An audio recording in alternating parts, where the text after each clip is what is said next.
देखु ये जो मु जानी किए तांकर राजनैतिक परामर्शदाता सब किए अच्छा मो कहवा कथा है जितेबले महिला सशक्तिकरण दृष्टिकोण आज महिला मानक पई संरक्षण व्यवस्था को एक अधिनियम भाव आने को जितेबले केंद्र सरकार एक ऐतिहासिक निष्पत्ति नवा आरंभ कर 16, 17, 18 वास्तव में एक स्पेशल सेशन डका जाइए पार्लियामेंटर एवं एक ऐतिहासिक निष्पत्ति नवा को व्यवस्था करने आरंभ होइछि। से समय भितर परोक्ष भाव में से द्वंद्व तैयारी करिवार जो परिकल्पना मु भावुची कौन से राजनेता विशेष करिकी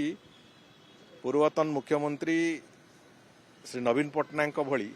जड़े वरिष्ठ राजनेता क्षेत्र में ये जमा शोभा दौनी। तेणुक मो कहवा कथा है कौन सी प्रकार परोक्ष हो कि प्रत्यक्ष हो, प्रत्यक्ष तो विरोध करें ना, परोक्ष भाव में आपको विरोध करवा अटकेवा ताकू गोटे तार विरोधाभास प्रकट करेवा ये जो मानसिकता से मानसिकता छाड़तु एवं केंद्र सरकार जो योजना आरंभ करिसंती ये एक संपूर्ण भाव में भारत वर्षर राजनैतिक इतिहास भारत वर्षर आगामी इतिहास को संपूर्ण रूप एक परिवर्तन करने को जाउछि। शासन व्यवस्था रे हो लॉ मेकिंग रे सब क्षेत्र रे महिला माननकु अग्राधिकार दबार कथा,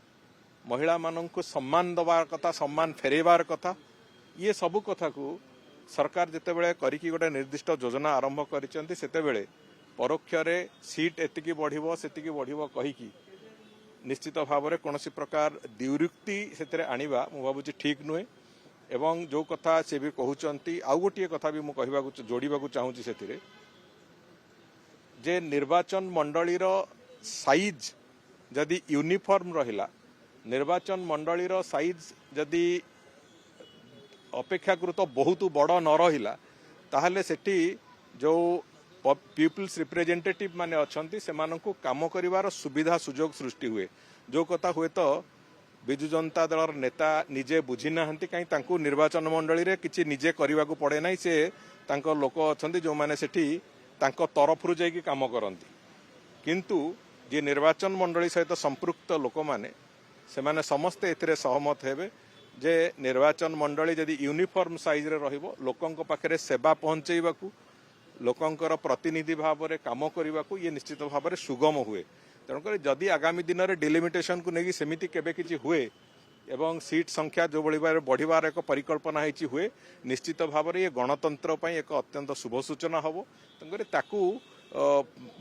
विरोध करवा एवं तापई स्पेशल सेशन डाकिबार जिद करिवारे मु भाबुछि परोक्ष भाव में जो महिला बिल को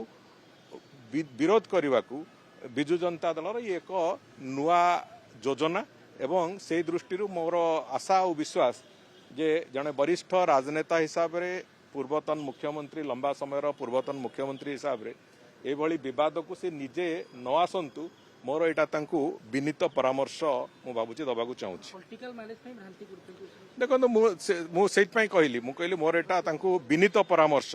जे तांको स्टाच्योर जड़े नेता अंतत एभली विवाद भितर को निजकू